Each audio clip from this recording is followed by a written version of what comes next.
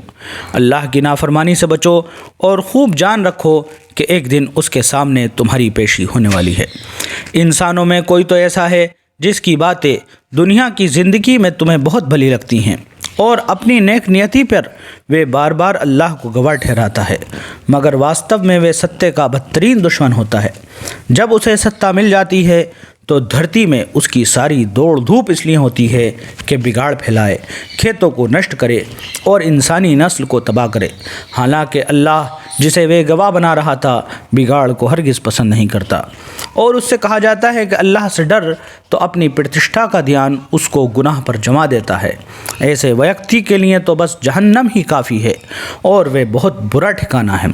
دوسری طرف انسانوں ہی میں کوئی ایسا بھی ہے جو اللہ کی پرسنتا کی چاہ میں اپنی جان کھپا دیتا ہے، اور ایسے بندوں کے پرتی اللہ بہت مہربان ہے۔ اے ایمان والو، تم پورے کے پورے اسلام میں آ جاؤ اور شیطان کا انوپالن نہ کرو کہ وہ تمہارا کھلا دشمن ہے۔ جو صاف صاف آدیش تمہارے پاس آ چکے ہیں، اگر ان کو پا لینے کے بعد پھر تم بہکے تو خوب جان رکھو اللہ کا پربھتو سروتر ہے، اور وہ تتودرشی اور گیاتا ہے۔ ان سارے اپدیشوں اور آدیشوں کے بعد بھی لوگ سیدھے نہ ہوں، کیا اس کی پرتیکشا کر رہے ہیں کہ اللہ بادلوں کا چھتر لگائے، فرشتوں کا جھنڈ ساتھ لیے خود سامنے آ موجود ہو اور فیصلہ ہی کر ڈالا جائے؟ انتتہ سارے معاملے پیش تو اللہ ہی کے سامنے ہونے والے ہیں۔